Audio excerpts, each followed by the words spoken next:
خود آدھا علم ہے. یعنی اگر انسان کے ذہن میں سوال آتا ہے اور پھر اس کا وہ جواب حاصل کرتا ہے تو اس کی خوش بختی اور سعادت کے لیے اور اس کی کامیابی کے لیے بہت اہم رول ادا کرتا ہے. لہذا قابل مبارکباد ہیں آپ اور آپ کی پوری ٹیم کی انہوں نے قوم کے لیے یہ پلیٹ فارم مہیا کیا. بہت بہت شکریہ. آپ کو یہ بھی بتانا چاہوں گا کہ تقریباً 84 لوگوں کو ایک موقع مل چکا ہے اور یہ وہ لوگ ہیں جو چینل ون میں سوالات بھیجتے ہیں اور پوچھنا چاہتے ہیں. تو آپ نے بہت اچھے طریقے سے بات بتائی کہ علم ہے، آدھا علم ہے سوالات. تو یہاں آ کر سوالات آپ تمام ناظرین رکھتے ہیں اپنے اور اس کے جوابات حاصل کرتے ہیں. اور الحمدللہ جتنے لوگ بھی آئے ہیں، چاہے وہ کسی گاؤں سے تعلق رکھتے ہوں، چاہے کسی شہر سے تعلق رکھتے ہوں، جب بھی اس پروگرام میں آئے ہیں تو وہ سیٹسفائیڈ ہو کے گئے ہیں، آپ کے جوابات سے مطمئن ہو کر گئے ہیں. اور جتنے بھی علماء کرام ہمارے پروگرام میں آتے ہیں الحمدللہ. تو آج بھی جن کے بارے میں بتانا چاہوں گا، بڑا لمبا سفر انہوں نے کیا ہے، تقریباً 17 گھنٹے کا سفر کیا ہے. خدا ان کو سلامت رکھے اور ان کی توفیقات میں مزید اضافہ فرمائے. الہی آمین. تو ان کے بارے میں بتانا چاہوں گا، یہ ایک ہوٹل بھی چلاتے ہیں، ریسٹورنٹ ہے ان کا بہت اچھا اور علی پور میں. اور کچھ سوالات ہیں، کچھ نہیں بلکہ بہت خاص سوالات ہیں، یہ پوچھنا چاہتے ہیں آپ سے. ان کا نام علی عباس صاحب ہے. تو اجازت ہے سوال جواب جی ہم حاضر خدمت ہیں. آج ہم بھی آپ لوگوں کے درمیان بیٹھیں گے. بہت اچھا ہے. تو جی ناظرین، دیکھتے ہیں کہ آج ہمارے پروگرام ایک موقع آپ اور آپ کے سوال سیزن 6 کے پہلے ایپیسوڈ میں کس طرح کے سوالات پوچھنے جا رہے ہیں علی عباس صاحب، اور اس کا کیا جواب ہوگا. جواب دینے کے لیے آج ہمارے ساتھ اسٹوڈیو میں موجود ہیں عالی جناب مولانا کمال احمد خان صاحب. تو آپ شروع کر سکتے ہیں. سوالات تیار ہیں؟ جی چلیے بسم اللہ. السلام علیکم ورحمۃ اللہ وبرکاتہ. وعلیکم السلام ورحمۃ اللہ وبرکاتہ. مولانا آپ کی اجازت ہو تو میں سوال بسم اللہ، ہم حاضر ہیں. اعوذ باللہ من الشیطان الرجیم، بسم اللہ الرحمن الرحیم. میرا پہلا سوال ہے، رسول اکرم صلی اللہ علیہ وآلہ وسلم فرماتے ہیں کہ میں سب سے زیادہ بچوں سے محبت کرتا ہوں، اس لیے کہ بچوں کے دل میں حسد اور کینہ نہیں رہتا. آج کے ماحول میں دیکھا جائے تو خود اپنے ماں باپ اپنے بچوں کے دل میں حسد اور نفرت پیدا کر رہے ہیں، اپنے رشتہ داروں سے دوری کر رہے ہیں. مثلا بیٹا اگر تم ان سے بات کیا تو میرا مرا ہوا منہ دیکھو گے. آپ ان سے کیا کہنا چاہتے ہیں؟ بہت ہی اچھا سوال ہے. بسم اللہ الرحمن الرحیم وبہ نستعین وہو خیر المعین. دیکھیں، ماں باپ بچے کی تربیت میں بہت اہم کردار ادا کرتے ہیں. ماں باپ ہیں، بچے کو آپ ایک کتاب سمجھیے اور ماں باپ ایک رائٹر ہیں اس کتاب کے. اگر آپ کسی کتاب کو دیکھتے ہیں اور اس میں بہت اہم پوائنٹس ہوتے ہیں تو آپ کو رائٹر کے لکھی ہوئی باتوں کا عظمت کا اندازہ ہوتا ہے کہ رائٹر بہت بڑا ہے. اسی طرح ماں باپ کی کتاب کا نام اس کے بچے ہیں. یہ چیز ماں باپ کو خیال کرنا چاہیے کہ ہماری زندگی کی تربیت کا ہر گوشہ اس پر اثر انداز ہونے والا ہے. لہٰذا ماں باپ کے درجے بھی کافی بلند ہیں. اسی وجہ سے حق تعالیٰ نے فرمایا کہ لا تقل لہما اف، ان کے لیے اف تک نہ کرو. لہٰذا ایک مرتبہ ہے اور بہت اہم ذمہ داری جو ماں باپ کی ہے وہ تربیت کی ہے. اور جو حدیث آپ نے پیش کیا کہ پیغمبر اکرم صلی اللہ علیہ وآلہ وسلم نے فرمایا کہ میں بچوں سے اس وجہ سے محبت کرتا ہوں چونکہ ان کے دل میں حسد و کینہ نہیں ہوتا. بے شک. یعنی ایک بہت بڑی برائی سے وہ بچہ دور ہے، اسے پتہ نہیں ہے کچھ. بہت ہی اچھا ہوتا ہے. کبھی کبھار دیکھیں ہمارا بچہ ایک اچھی جگہ پہ ہے، ہم نہیں چاہتے کہ اس کو ایسی جگہ پہ لے جائیں جہاں وائرس ہو.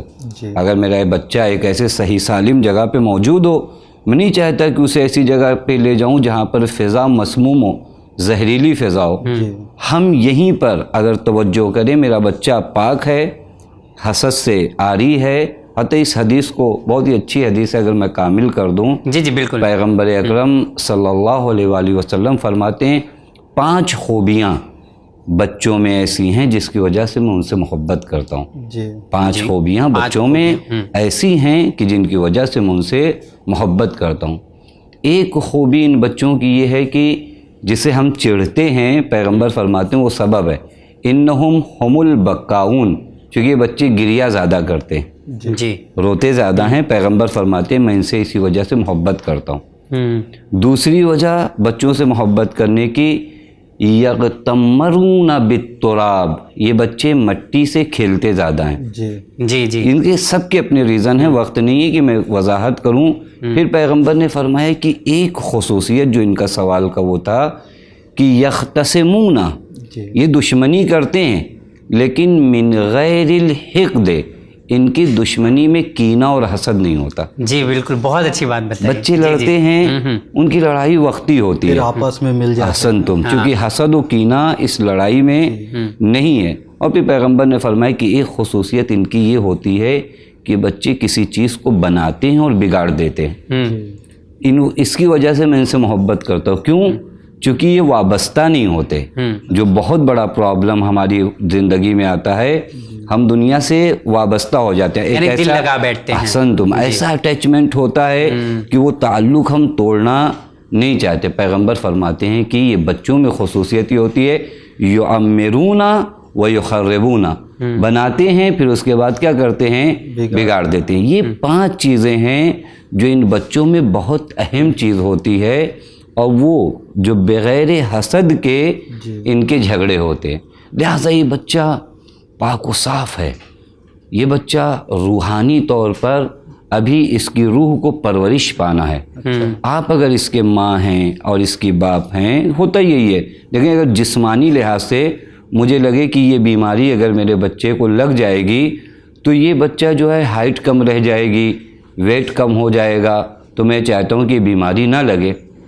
تو حسد کے بارے میں پیغمبر فرماتے ہیں کہ حسد آفت الدین کا نام ہے. حسد تمہارے وجود کو کھا جاتا ہے. تو ایسی بیماری کیوں القاء کرتا ہوں میں اپنے بچے کی جانب، یعنی اس بیماری کے وائرس کو. یہ جو ہم کہتے ہیں کہ فلاں سے بات نہ کرنا وگرنہ میں تمہارا میرا مرا ہوا منہ دیکھو گے. اچھا ایسا ہوتا ہے؟ ایسا ہوتا ہے؟ جی ہوتا ہے. بات سماج میں، چونکہ ماں باپ اس کو ایگو بناتے ہیں کہ فلاں آدمی سے ہماری بات ہے. اگر بچوں سے آپ کہہ رہے ہیں جی، یہ ڈیمانڈز جو ہوتے ہیں وہی، جب انسان نہیں سمجھ پاتا کہ میرا بچہ جسم اور روح کا پیکر ہے. جی، ماں باپ کے آج کے زمانے میں ایک پرابلم جو تربیت میں ہے، وہ اگر میں کہوں تو شاید لوگ ہنسیں کہ میں کہوں کہ ماں باپ اپنے بچے کو نہیں پہچانتے. لوگ کہیں گے کیسی بات آپ کریں کہ ہم اپنے بچے کو نہیں پہچانتے. کیونکہ آپ اگر اپنے بچوں کو پہچانتے تو اس کی ساری ڈیمانڈز پوری کرتے. اچھا، کچھ ڈیمانڈز اس کے جسم کی ہے جس کو پورا کرنے کے لیے ایک باپ پوری کوشش کرتا ہے.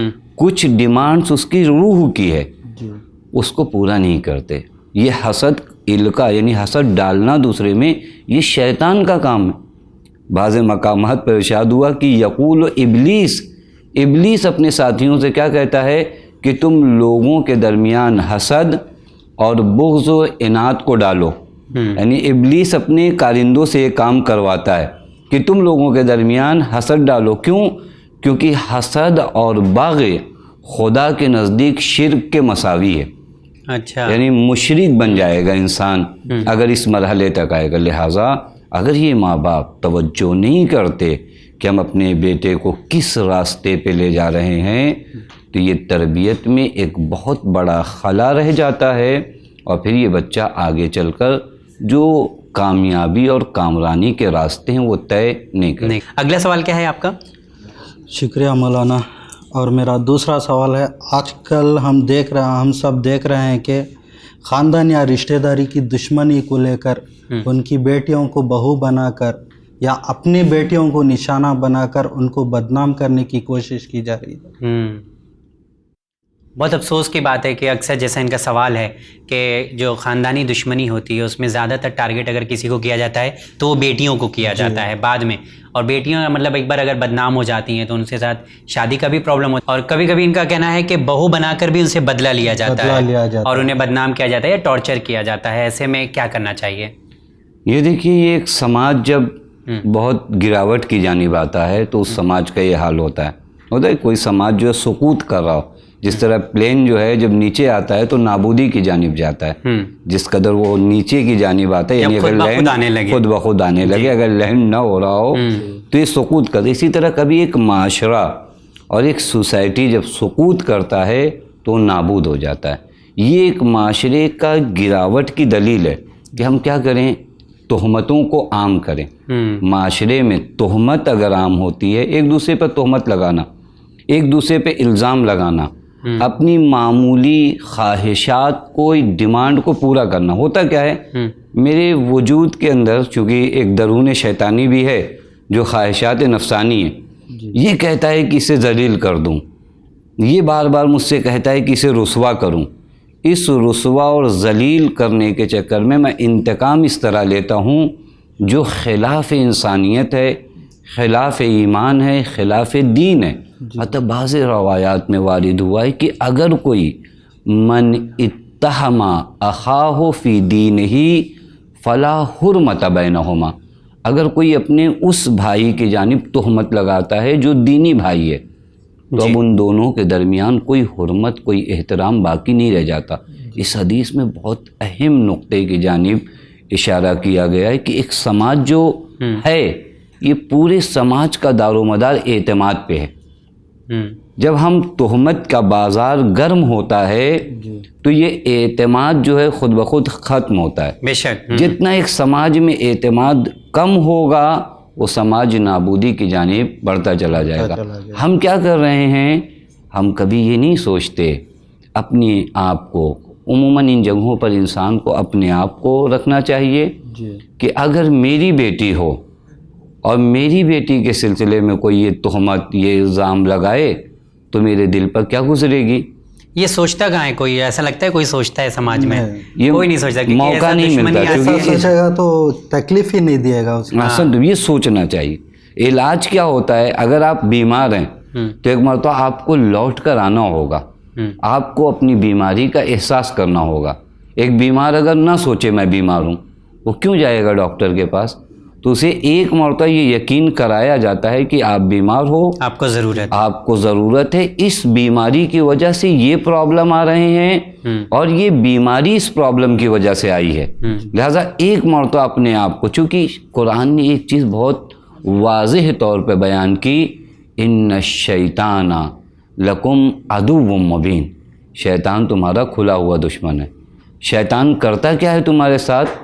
شیطان تمہارے درمیان بغض و عناد و دشمنی کو ڈالتا ہے۔ دیکھیں قرآن نے شیطان کا کام بتایا کہ شیطان کا کام کیا ہے؟ عداوت کرانا، دشمنی کرانا۔ اب اگر میرے دل میں آپ کی نسبت دشمنی آ رہی ہے تو ایک مرتبہ مجھے قرآن کی اس آیت کی جانب کہ کہیں یہ کام شیطان کا تو نہیں ہے، کہیں شیطان تو نہیں کہہ رہا ہے کہ میں بدلہ لوں۔ اب یہاں پر ذرا سے اگر میں کچھ دیر فکر کروں گا تو جواب ہاں میں ملے گا کہ ایک مومن کو بدنام کرانا فقط شیطان کا کام ہو سکتا ہے اور کسی کا کام نہیں ہو سکتا۔ تو یہ جواب جو مولانا صاحب نے دیا ہے آپ اس سے مطمئن ہیں؟ جی جی ہاں، کچھ کہنا چاہیں گے یہاں پہ لوگوں سے کہ لڑکیوں کو بدنام نہ کیا جائے؟ میں بس یہی کہتا ہوں کہ اپنی بیٹیوں کو، اپنی بہو کو اپنی بیٹی سمجھ کے اس کو عزت دیں گے تو وہ آپ کو اپنی ماں سمجھے گی۔ میں کہتا ہوں کہ کل آپ کی بیٹی بھی کسی کی بہو ہوئے گی، اگر وہ آپ کو تو وہ تکلیف دے گے تو آپ کو تکلیف ہوئے گی۔ آپ نے بہت اچھی بات کہی ہے، اور ساتھ ہی ساتھ اگر جو بہو آتی ہے اس کو بھی جو ہے اپنی ساس کو ماں کے برابر یا ان کا وہ درجہ دینا چاہیے، سمجھنا چاہیے، تو شاید بیلنسنگ لائف ہو جائے گی بہت، کیونکہ اس کے تجربات مشکل ہے تھوڑا لیکن کر سکتے ہیں۔ اس کے تجربات، ہماری ساس اگر ہے تو اس کے 50 سال 60 سال کے ایکسپیرینس سے ہم، ایک دولت ہے اس کے پاس، وہ دولت میں لے سکتی ہوں یہ لڑکی، اور یہ ماں ایک لڑکی اگر نہیں ہے تو اس کی خلا کا احساس کر سکتی ہے، اور اگر اس کی لڑکی چلی گئی ہے اپنے گھر تو اپنے گھر میں ایک لڑکی محسوس کر سکتی ہے۔ اگر ایسا سماج ہو جائے تو کتنا خوبصورت ہو، گھر ہی ایک جنت ہو انشاءاللہ۔ چلیے آپ بہو کو بھی سمجھنا ہے کہ وہ میری ماں ہے، خاص ماں ہے۔ ہاں جی، اگر وہ اس کو ماں سمجھے گی تو وہ بیٹی سمجھے گی، بالکل ایسا سمجھے گی تو تکلیف کچھ بھی ہے، پریشانی کچھ بھی نہیں آئے گی۔ عباس کتنے اچھے طریقے سے بات کر رہے ہیں، ایسا لگ رہا ہے کتنا درد ہے ان کے اندر۔ چلیے اگلا سوال کیا ہے آپ کا؟ میرا چوتھا سوال ہے، قرآن مجید، نہج البلاغہ، صحیفہ سجادیہ، 14 ستارے، اتنے عظیم کتابیں رکھتے ہوئے لوگ گمراہی کی طرف جا رہے ہیں، جیسے کہ دعا، تعویذ وغیرہ، ادھر ادھر بھٹک رہے ہیں۔ بہت اچھی بات کی ہے انہوں نے کہ عظیم سرمایہ جو ہمارے پاس ہے قرآن کریم، پھر اس کے بعد نہج البلاغہ، پھر اس کے بعد صحیفہ سجادیہ، یہ عظیم کتابیں ایک سرمایہ ہیں، ایک مشعل راہ ہیں، یہ راستہ دکھاتی۔ اغیار یعنی دوسروں نے ان کتابوں کو پڑھا، ان کتابوں کو کسی حد تک سمجھا تو آج تک ان کی زندگی کامیابی اور کامرانی کے ساتھ گزر رہی ہے۔ اور یہ کتاب ہمارے نبی پہ نازل ہوئی، یہ کتاب ہمارے امام کے خطبات کو جمع کیا گیا. یہ کتاب صحیفہ سجادیہ ہمارے امام کے رسائل پر مشتمل کتاب. ان کتابوں کے ہوتے ہوئے اگر میں منحرف ہوں تو اس کا مطلب یہ ہے کہ یہ کتاب میرے گھر کی الماریوں میں ہیں, میرے وجود میں نہیں ہے. چونکہ کتابوں کو الماریوں میں رکھنے کے بجائے کتابوں کی تعلیمات کو اپنے وجود میں رکھا جائے. ہم نہج البلاغہ کو الماریوں میں رکھ کے مطمئن ہیں, ہمیں نہج البلاغہ پڑھ کے مطمئن ہونا چاہیے, دلوں میں اتارنا چاہیے. تو ہم نے قرآن کو کیا کیا, الماریوں میں رکھا, قرآن کی تعلیمات میرے وجود میں نہیں آئی. تو پھر آپ یہ کہیں کہ قرآن کے ہوتے ہوئے میں منحرف ہوں, ہمارے لیے قرآن نہیں ہے, چونکہ وہ قرآن جسے ہم نے پڑھا نہیں, صرف ہمارے گھر کی الماری میں رکھی ہے. وہ نہج البلاغہ جسے ایک شخص نے مطالعہ نہیں کیا. بعض افراد, ان کے سوال کی برکت سے میں عرض کروں کہ بعض وہ افراد جو مسیحی مذہب کے تھے, انہوں نے خود اپنی کتاب لکھی نہج البلاغہ کے سلسلے میں, اور خود کہتے ہیں کہ میں نے نہج البلاغہ کو 20 سے 21 مرتبہ پڑھا ہے. اور وہ بھی اس طرح نہیں جس طرح 20 سے 21 مرتبہ پڑھنا والے انسان وہ مذہب اسلام سے تعلق نہیں رکھتا. ہم نے کتنی مرتبہ نہج البلاغہ پڑھی, لہٰذا ہم تعلیمات قرآن سے, تعلیمات نہج البلاغہ سے, تعلیمات صحیفہ سجادیہ سے دور ہیں. اب یہ جو انحراف آتا ہے یہ وہی دوری کا نتیجہ ہے. یہ تو بات آپ نے اچھی بتائی ہے, لیکن ایک انہوں نے سوال جو پوچھا ہے دعا تعویذ کا ہے, پر دعا اور تعویذ وغیرہ کا تو کانسیپٹ ہے نا. دعا وہ معصومین علیہم الصلاۃ والسلام, کسی مولوی کے پاس بھی ہم جاتے ہیں دعا وغیرہ کے لیے, تعویذ وغیرہ کے لیے, تو آپ یہ پوچھنا چاہ رہے ہیں دعا کے لیے غیر قوم کے پاس جا رہے ہیں. ہمارے پاس آپ کی خدمت میں عرض کروں, مطلب وہ بابا اور وہ دوسرے طریقے کے جو جادو ٹونا یا اس طریقے کی اسے دعا سے تعبیر نہیں کیا, جادو ٹونا وغیرہ وہ دعا سے تعبیر, پاس جاتے ہیں وہ دعا سے تعبیر دعائیں. دیکھیں میں آپ کی خدمت میں ایک قانون عام بتاؤں, ہر وہ راستہ جسے اہل بیت علیہ الصلاۃ والسلام نے نہیں بتایا, وہ راستہ ہماری انسانیت کے لیے صحیح نہیں, چونکہ اللہ نے انہیں کیا بنایا تھا, انسانوں کے لیے ہادی. لہٰذا انہوں نے تمام وہ راستے جو میری نجات کے تھے میرے لیے بیان کیے. اب اگر وہ راستہ جو آج مجھے دکھایا جا رہا ہے اور وہ راستہ اہل بیت علیہ الصلاۃ والسلام نے نہیں بیان کیا, تو اس کا مطلب ایک شیطان ہے جو مجھے آ کر دعوت دے رہا ہے ان کاموں کے پیچھے. اور یہ ہوتا کب ہے, جب انسان, میں آپ کی خدمت میں عرض کروں, جاتے کیوں لوگ ہیں اس جانب. کبھی کبھار میری زندگی میں مشکلات ہے, میری زندگی میں پرابلم ہے, رزق میں اضافہ نہیں ہو رہا ہے, اولاد نہیں ہو رہی ہے, اس طرح کے اور پرابلم جو آتے ہیں, تو ڈرا ہوا انسان, مجبور انسان سے ہر کوئی اس کو کیچ کرنا چاہتا ہے. لہذا کچھ لوگوں نے اپنی دکانیں کھول کر رکھی ہیں جو آ کر آپ کو کیچ کریں گے, اپنی جانب لے جائیں گے. آپ ان چیزوں کی جانب جانے سے پہلے ذرا غور کرو کہ یہ سارے پرابلم میری زندگی میں جو آئے ہیں کہیں میری وجہ سے تو نہیں آئے, میں نے حقوق تو پامال نہیں کیے, کہیں ایسا تو نہیں کہ میں نے اپنے ماں باپ کا احترام نہیں کیا ہو لہٰذا میرا رزق ختم ہو گیا ہو, کہیں ایسا تو نہیں کہ میں نے اپنے ماں باپ کی توہین کی ہو لہذا میں بے اولاد رہ رہا ہوں. ان تمام چیزوں کی جانب نظر کرنا ہے جو اہل بیت علیہ الصلاۃ والسلام نے بیان کیے. لہٰذا ان طرف جو ہم جاتے ہیں, یہ در حقیقت ہم اپنی جانب چونکہ نگیٹو نہیں دیکھتے, ہم ہمیشہ اپنی جانب پازیٹیو کہ ہم ٹھیک تھے لیکن کسی نے ہمارے اوپر کر دیا تو دعا لکھوا. کچھ ہوتا ہے کیا کرنے سے کسی کے, ایسا کچھ ہے, ایسی چیزیں جو ہے دین, ایسا ہے آپ کے ادھر کچھ دیکھا جاتا ہے کیا؟ سنا رہتے ہیں ایسا کچھ ہونے سے ہو جائے گا, جادو یا اسے جادو, مطلب کسی انسان کے بس میں ہے کہ کسی کا رزق وہ بہان دے یا کچھ جادو کر دے, کسی کا رشتہ پروردگار عالم کے ہاتھوں میں ہے, رزق پروردگار عالم کے ہاتھوں میں ہے. اور اللہ تعالیٰ نے خود, پیغمبر نے ایک مقام پہ فرمایا کہ خدا کی حمد اس بات پہ بھی کرنا چاہیے کہ اس نے میرا رزق اپنے ہاتھوں میں رکھا ہے, مخلوق کے ہاتھوں میں نہیں دی. واہ, ہاں, ورنہ یہ تو منہ سے نوالا بھی چھین لینے. جی, جتنا دل سے ان سے بھروسہ کرتے ہیں اتنا بھروسہ ہمارے عظیم کتابوں پہ کر کے دل لگا کے پڑھیں گے تو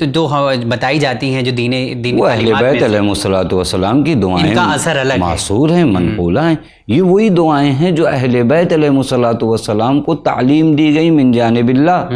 یہ وہ بعین قرآن کی طرح وہی راستہ، یعنی وہی مقصد قرآن کو طے کرتی ہیں. شکریہ مولانا. اور میرا 5واں سوال ہے، ہم نے سنا ہے کہ قرآن کا سب سے پہلا سورہ حمد ہے، اور سورہ حمد میں اتنی شفا ہے کہ اگر وہ اس کی تلاوت کر کے کسی دیوانے پر دم کر کے پھونک دیں تو وہ اچھا ہو جاتا ہے، اور ہمارے میں اتنی صلاحیت کیوں نہیں ہے کہ ہماری دعا تک قبول نہیں ہوتی؟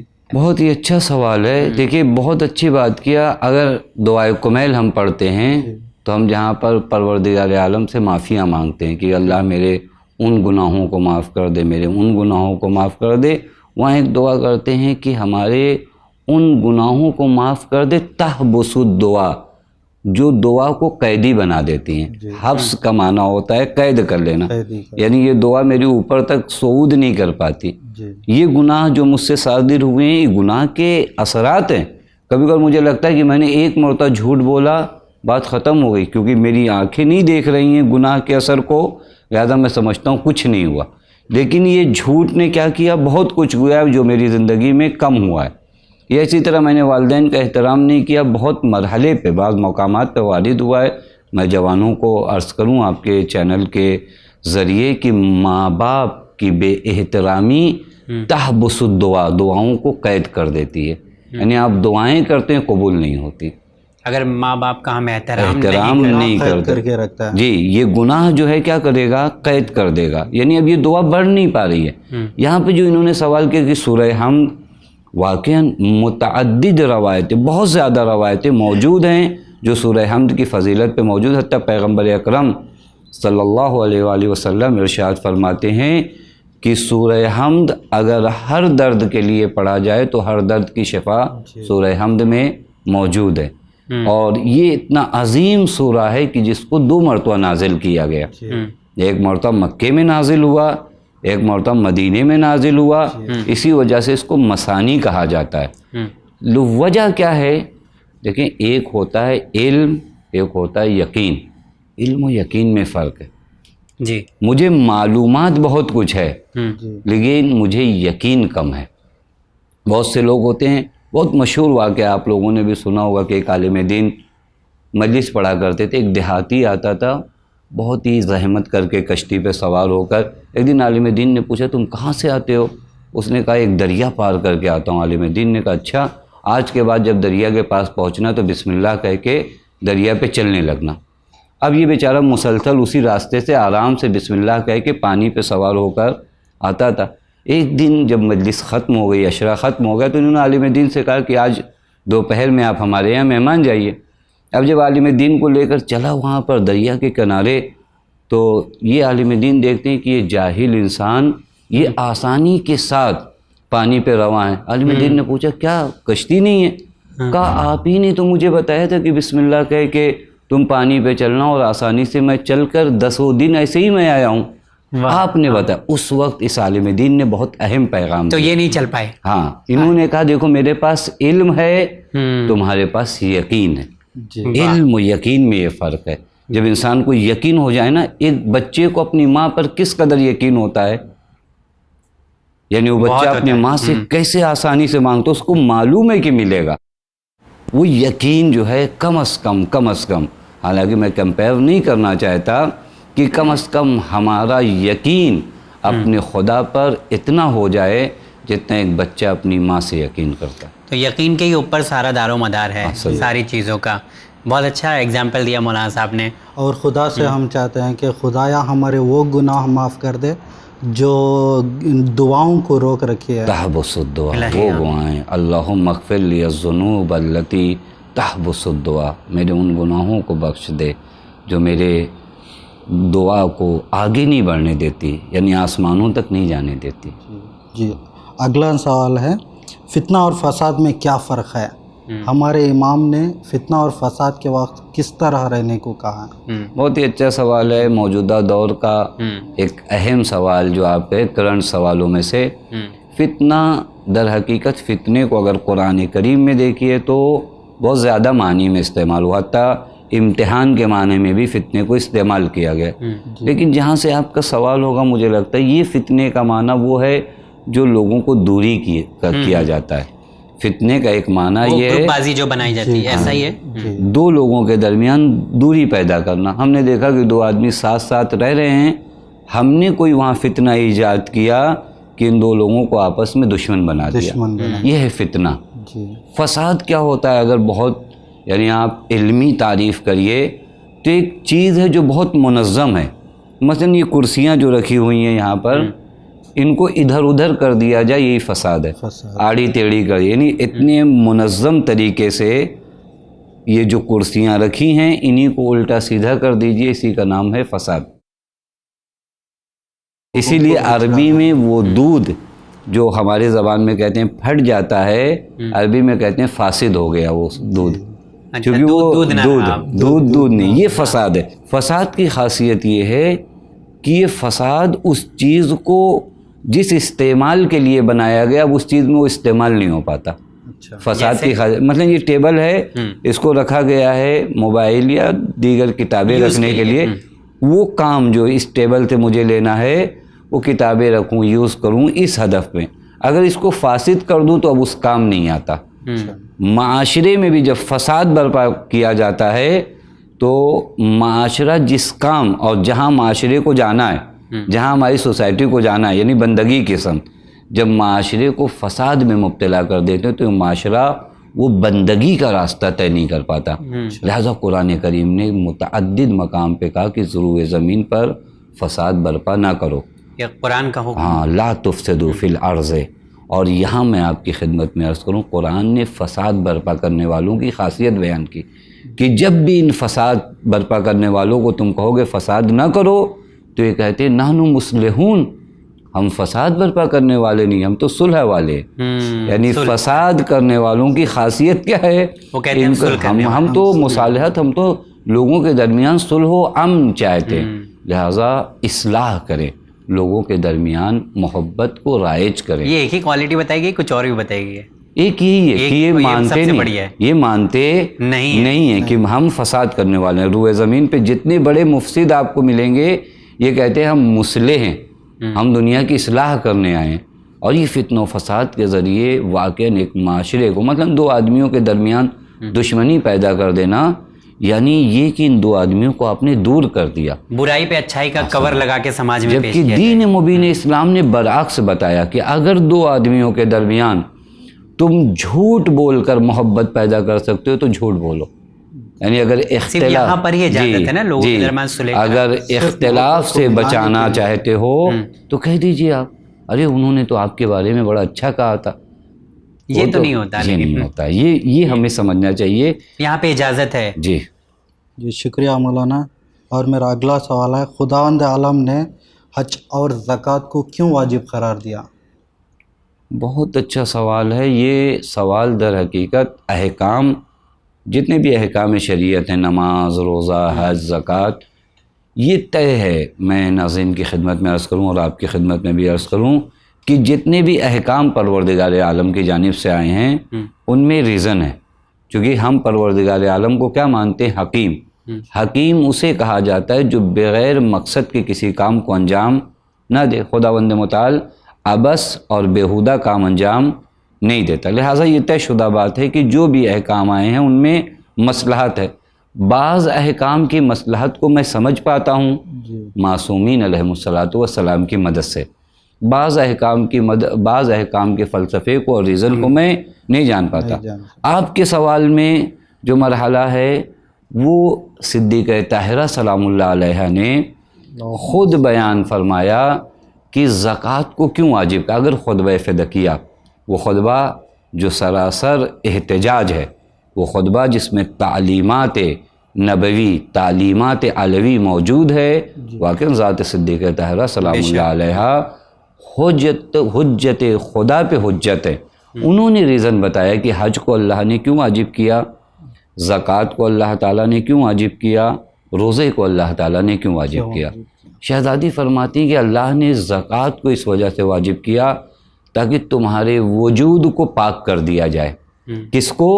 تمہارے وجود کو. بہت آسان ایک ترجمہ کرتے ہیں کہ تمہارے مال کو پاک کرنا. نہیں، ایک ضرورت تمہارا وجود پاک ہو. تمہارا وجود کیوں ایسے پاک ہوگا؟ چونکہ جب میں زکوٰۃ نکالوں گا، دنیا کی محبت در حقیقت میرے وجود میں ایک نجاست ہے. زکوٰۃ نکالتا ہوں تاکہ میرا وجود محبت دنیا سے کسی حد تک پاک ہو سکے. تو زکوٰۃ کیا ہوا؟ سبب بنا میرے وجود کو پاک کرنے کا. میرے وجود، میں زکوٰۃ نکال کر فقراء میں تقسیم کرتا ہوں. وہ جو میرے وجود میں سخاوت نہیں ہے، وہ میرے وجود میں سخاوت ہے اور بخل کی نجاست سے میرا وجود کیا ہو؟ پاک ہو. پس مال کی برکت کا سبب ہے زکوٰۃ، اس وجہ سے واجب کیا، اور تمہارے وجود کو پاک کرنے کے لیے.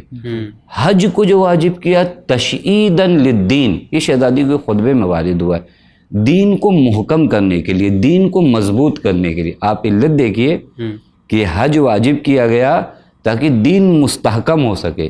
دین محکم ہو، چوں کہ کلمہ پڑھنے والے تمام افراد جب خانہ کعبہ کے پاس آئیں اور سبھی کا آواز دیں لبیک لبیک لبیک، تو پھر یہ وحدت جو ہمارے درمیان ہوگی، اس وحدت میں ایک طاقت ہوگی، یہ طاقت ہمارے دین کو طاقتور بنائے گا. بے شک شہزادی نے وہاں بتایا تشعیداً للدین. روزے کو کہا کہ روزہ اس وجہ سے واجب کیا گیا کہ تثبیتاً للاخلاص، تمہارے وجود کے اندر خلوص کو ثابت قدم کرنے کے لیے. چونکہ کبھی یہ بہت واقعاً اب وقت نہیں کہ میں توضیح دوں، خلوص ایسی چیز ہے جو کبھی آتی ہے میرے وجود میں، کبھی چلی جاتی ہے. کبھی کبھی ہوتا ہے، آپ دیکھتے ہیں ابتدا میں میں کسی کام کو کرتا ہوں تو خلوص رہتا ہے، لیکن 10 دن 15 دن بعد مجھے ایسا لگتا ہے کہ ارے میرے کام پہ کسی نے تعریف نہیں کیا، تو میں خود بیان کرنا شروع کرتا ہوں. 20 دن بعد اور لوگوں سے بیان کرتا ہوں. روزہ کیا کرتا ہے؟ یہ خلوص کو میرے وجود میں ثابت کرتا ہے اور محکم کرتا ہے. اور میرے وجود میں اگر خلوص نہیں ہے تو پھر میرے وجود کا کوئی فائدہ نہیں. آقا نے بہت اچھی بات بتائی ہے جو شہزادی سلام اللہ علیہ کے بتایا ہے کہ روزہ اور حج اور نماز کیوں واجب ہے. تو کیسا لگا آپ کو یہ جان کے آج؟ مولانا نے بتایا کہ روزہ اور حج زکوٰۃ کیسے واجب ہوا. میں ان سے سوال، اس کا فائدہ کیا ہے واجب ہونے کیا ہوا، اور میں ان کے سوال سے میں بہت مطمئن بھی ہوں، اور ناظرین کو بھی پتہ چل گیا ہوگا حج اور زکوٰۃ کس لیے واجب قرار دیا. جی، تو اگلا سوال کیا ہے آپ کا، ہم لوگ جاننا چاہیں گے. میرا اگلا سوال ہے، حضرت محمد مصطفیٰ صلی اللہ علیہ وآلہ وسلم کے انتقال کے بعد لوگوں میں کون سی تبدیلیاں آئی؟ یہ بہت ہی بڑا سوال ہے اور تاریخ کا ایک اہم سوال ہے کہ بعد از پیغمبر صلی اللہ علیہ وآلہ وسلم اس معاشرے میں، اس سماج میں جس کی تربیت ایک مدت تک پیغمبر اکرم نے کیا، اس معاشرے میں کس قدر تبدیلی آئی، کس قدر کرنا پڑے گا، چینجنگ آئی اور بدلاؤ آیا. ایک بہت اہم چینجنگ کی جانب شہزادی سلام اللہ علیہ نے اشارہ فرمایا، وہ انحراف ہے، یعنی دور ہونا. مقصد سے شاید آپ کے پہلے سوال میں بھی اس کا جواب میں دے سکتا تھا. توجہ کریے، شہزادی احکام کے ریزن کو بتا رہی ہیں کہ دیکھو نماز، شہزادی نے فرمایا کہ نماز اس وجہ سے واجب ہوئی تاکہ تمہارے وجود سے تکبر کو دور کیا جا سکے. روزہ اس وجہ سے واجب ہوا تاکہ تمہارے وجود میں اخلاص لایا جا سکے. شہزادی در حقیقت اس معاشرے کی عکاسی کر رہی کہ یہ معاشرہ نماز پڑھ رہا ہے، روزہ رکھ رہا ہے، حج کر رہا ہے، لیکن مقصد کو بھولا ہے. تو سب سے بڑا جو تبدیلی آئی ہے اس سماج میں بعد از پیغمبر کہ وہ دین کے مقصد کو بھول بیٹھا. وہ سمجھا کہ مجھے نماز پڑھنا ہے، روزہ رکھنا ہے، حج کرنا ہے، یہی دین ہے. وہ نہیں سمجھ پا رہا ہے کہ ان چیزوں کے ذریعے سے مجھے کہیں اور پہنچنا ہے. اور وہی سب سے بڑی تبدیلی ہے. وہ تبدیلی کی وجہ بھی یہی ہے کہ اگر کوئی معاشرہ اپنے امام سے دور ہو جائے تو پھر اس سوسائٹی میں انحراف آتا ہے.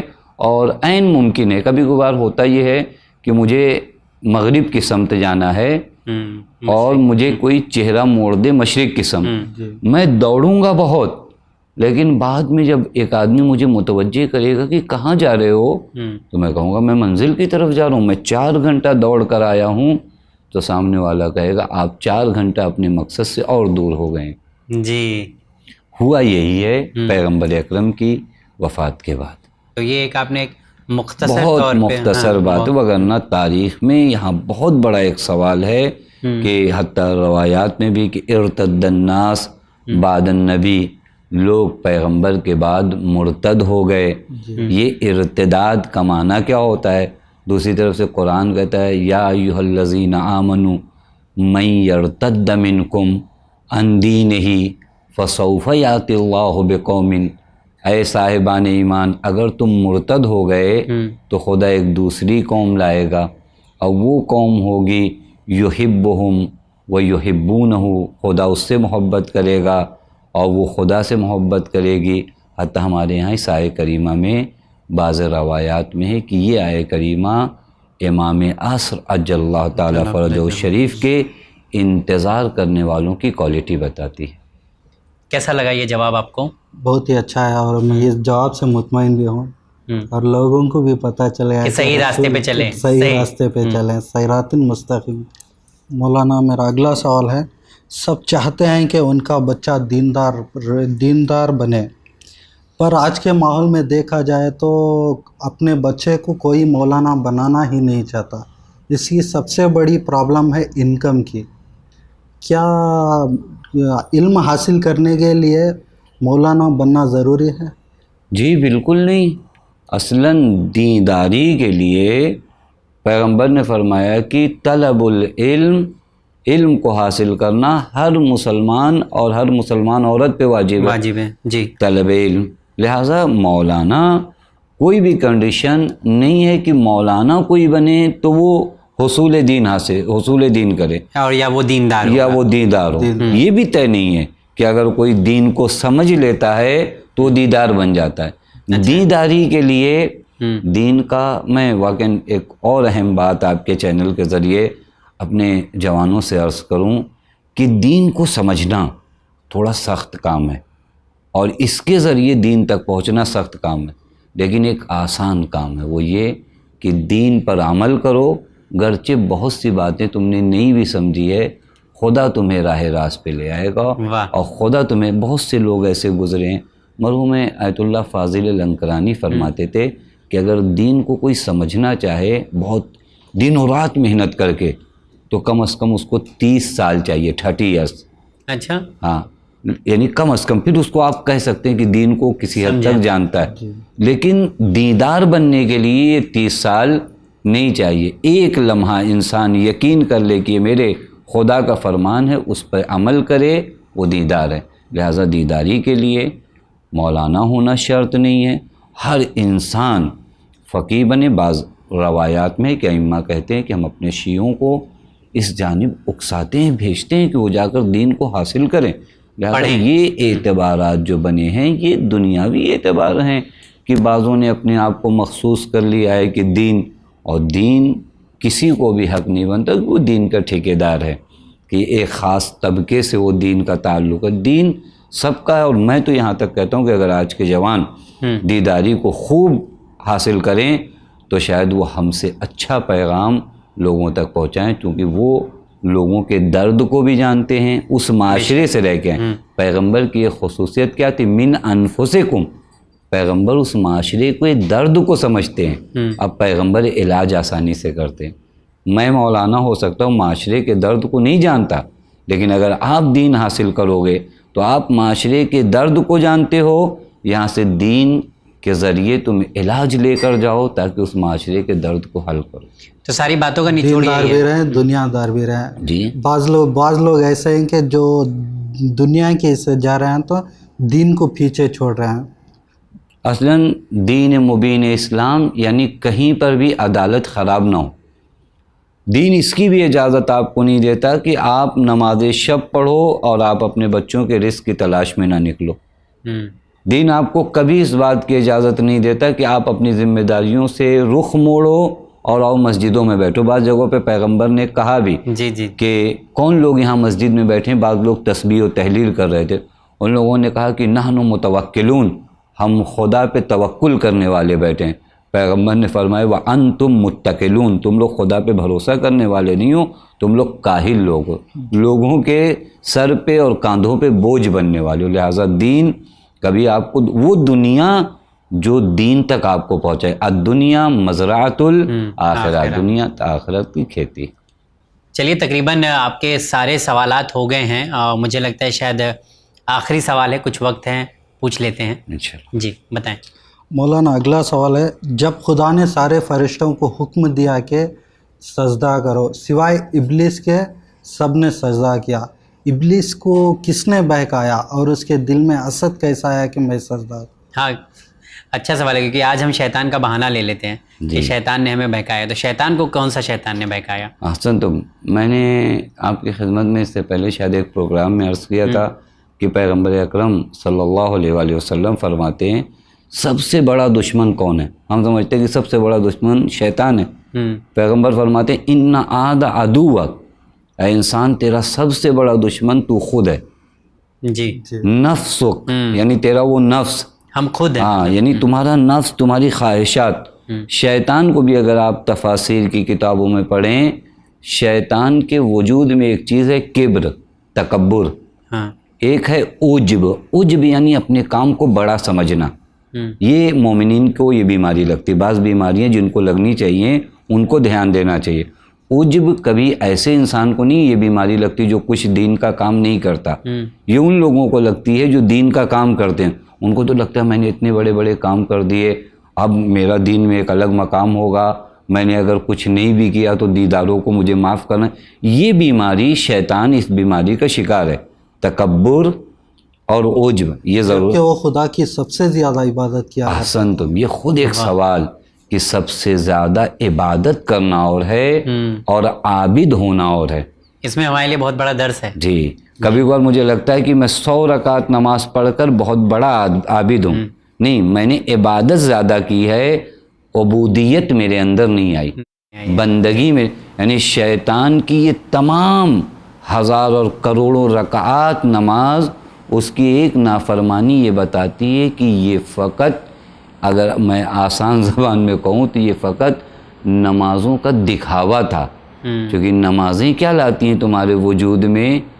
کبر سے دوری، اور یہ تمہارے وجود میں وہ بندگی نہیں. چونکہ بندے جو ہوتے ہیں وہ اپنے مولا کے سامنے لبوں کو کھولتے نہیں. فرشتوں نے کتنی آسانی سے کہا، جو فرشتوں سے کہا گیا کہ ہم نے انہیں تعلیم اسما دیا، تمہیں ان کے سامنے پیش کیا. فرشتوں نے کہا انی لا عالم، انی لا نعلم، ہم نہیں جانتے. یہ ان کے ساری ہمیں نہیں معلوم، جتنا تو نے بتایا بس اتنا جانتے. یہی شیطان کے وجود میں نہیں ہے. عجب، تکبر، یہ وہ بیماریاں ہیں جو اس کے رہتے ہوئے انسان کی عبادتیں انسان کو بچا نہیں سکتی. تو یہ جو سوال تھا آخری ہے، آج کل کے زمانے کے حساب سے بہت اچھا سوال ہے، کیونکہ ہم لوگ ہی ہیں جو ناظرین، جیسا کہ علی عباس نے بہت اچھا سوال کیا ہے، تو یہاں پہ ہم لوگ ہی ہیں جو یہ سمجھتے ہیں کہ بہت زیادہ عبادت کر لینے سے ہم بہت بڑے پرہیزگار یا متقی بن جائیں گے. لیکن جو انہوں نے کہا ہے کہ وہ بہت زیادہ عبادت کرتا تھا لیکن اس کے بعد بھی اللہ کی بارگاہ سے نکالا گیا، تو اشارہ کافی ہے سمجھنے کے لیے. آپ کے تقریباً سارے سوالات ہو گئے ہیں، تو کیسا لگا اوورآل اگر بات کیا جائے تو جوابات کیسے لگے آپ کو؟ بہت ہی اچھا لگا، اور مولانا کے جوابات سے میں بہت ہی مطمئن بھی ہوں. بہت مطمئن ہے؟ بہت ہی مطمئن بھی ہوں مولانا. آپ کا شکر گزار ہوں کہ آپ نے میرے توفیق سوالوں دی، کو آپ نے جواب دیا. خدا قبول کرے. جیسا کہ یہ پہلی بار کیمرہ انہوں نے فیس کیا ہے ناظرین، اور بہت اچھے طریقے سے کیا انہوں نے بہت سوالات. کانفیڈنس بھی اچھا تھا اور بہت ہی نرم لہجہ جسے میں کہوں، اور بڑی سادگی کے ساتھ آپ نے ناظرین کے سامنے اور مولانا صاحب کے سامنے سوالوں کو رکھا. بہت بہت شکریہ، بہت ہی اچھا انداز تھا آپ کا. شکریہ.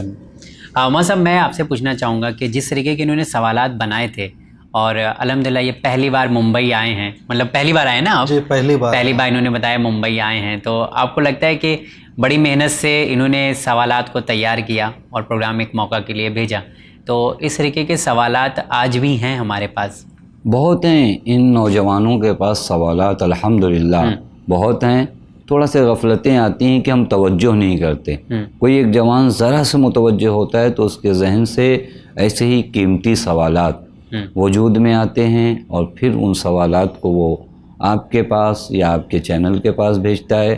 پھر ان سوالات کی برکت سے جوابات آتے ہیں جس سے بہت لوگ اور فائدہ اٹھاتے ہیں. گویا یہ سوالات نہیں ہیں، یہ ایک طرح کا چراغ ہے جو آپ نے جلایا ہے تاکہ لوگوں کے وجود کو پرنور کیا جا سکے اور راہ سعادت کو اور روشن اور منور کیا جا سکے. اتنی دور سے آئے ہیں تو ان کے بارے میں بھی کچھ کہنا چاہیں گے آپ؟ علی عباس کے بارے میں. علی عباس صاحب کے لیے دعا کرتے ہیں بارگاہ پروردگار عالم میں کہ خداوند متعال انہیں ہر مقام پر اور ہر زندگی کے شعبے میں کامیاب اور کامران فرمائے اور یہ جذبہ دین روز افزون اضافہ ہوتا رہے. یہ سوالات دین کے جذبے کی نشانی ہے. بے شک. مذہب بہت بہت شکریہ، آپ بھی ہمارے پروگرام میں ایک موقع میں آئے اور بہت ہی اچھے طرح سے جو ہے علی عباس کے سوالات کا جواب دیا. امید کرتا ہوں انشاءاللہ پھر آپ سے ملاقات ہوگی.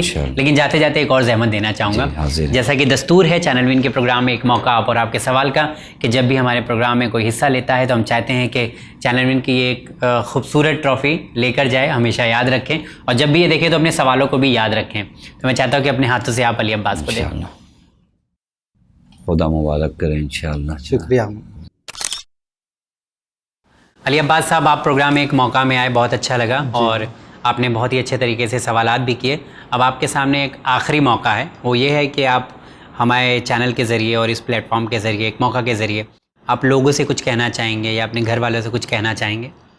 بس میں ناظرین سے یہ کہنا چاہتا ہوں کہ آپ کی زندگی میں جو بھی مشکلات ہیں اس کے ڈٹ کا سامنا کریں اور اس کو ہنستے خوشی سے اس کا سامنا کریں. انشاءاللہ آپ کی پریشانی سب دور ہو جائے گی. بہت بڑی بات آپ نے کہی ہے کہ زندگی ہوتی ہی ہے اتار چڑھاؤ کے لیے، تو ڈٹ کے اس کا سامنا کریں. تو آپ نے بھی سامنا کیا؟ جی بہت اچھے سے کیا. جی الحمدللہ. آج ٹھیک ہے سب؟ آج ٹھیک ہے، سب ٹھیک ہے ماشاءاللہ. چلیے بہت بہت شکریہ آپ کا. جی شکریہ. تو جی ہاں ناظرین، چینل وین کا یہ پروگرام ایک موقع آپ اور آپ کے سوال کس کے لیے ہے؟ صرف آپ کے لیے ہے، کیونکہ آپ سوال پوچھنا چاہتے ہیں اور آپ کے پاس مجھے پتا ہے بہت سارے سوالات ہیں اور آپ اس کے جوابات بھی حاصل کرنا چاہتے ہیں، لیکن آپ کو صحیح راستہ نہیں مل رہا ہے، صحیح پلیٹ فارم نہیں مل رہا ہے. اگر آپ کو ایسا لگتا ہے تو یہ پلیٹ فارم چینل وین کا ایک موقع آپ اور آپ کے سوال، یہ سوشل پروگرام ہے. اس میں آپ اپنے سوالات بھیج سکتے ہیں، چاہے آپ کے جو ہے اسلامک سوال ہوں، چاہے سوشل سوالات ہوں. وہ سوالات آپ ہمیں ای میل کر سکتے ہیں. ہمارا ای میل ایڈریس ہے emwin786@gmail.com. ای میل ایڈریس یاد رکھیں، emwin786@gmail.com. ساتھ ہی ساتھ اپنا کانٹیکٹ نمبر بھی ہم بتا رہے ہیں. چینل وین کے پروگرام میں ایک موقع آپ اور آپ کے سوال کا جو کانٹیکٹ نمبر ہے وہ ہے 9619667578. اسے بھی نوٹ ڈاؤن کر لیں، 9619667578. اور اس پر بھی آپ رابطہ کر سکتے ہیں، اس پروگرام کے بارے میں معلومات حاصل کر سکتے ہیں. لیکن شرط وہی ہے، ایک موقع اسے ہی ملے گا جو تھوڑا سا دھیان لگا کے سوالوں کو لکھے گا یا لکھیں گے اور سوچیں گے سمجھیں گے، اس کے بعد ہمیں ای میل کریں گے. کیونکہ ایسے بہت سارے لوگ ہیں جو سوالات بھیجتے ہیں اور ایسے سوالات بھیجتے ہیں جو تقریباً ہو چکے ہیں یا جن کے جواب پہ بات کرنے کے لیے بہت زیادہ ضرورت نہیں ہے کہ ایک موقع ملے. تو ایسے بھی سوالات ہمارے پاس آتے ہیں جس کی جو ہے ضرورت نہیں ہوتی ہے. تو اچھے سوالات لکھے، سوچ کے لکھے، تھوڑا سمجھیں، اس کے بعد ایک موقع ضرور آپ کو دیا جائے گا اگر آپ کے سوالات چینل وین کی ٹیم کو پسند آتے ہیں. انشاءاللہ پھر آپ تمام ناظرین سے ملاقات کریں گے کسی اور پروگرام میں. دیجیے اجازت، بنے رہیے چینل وین کے ساتھ. بہت بہت شکریہ.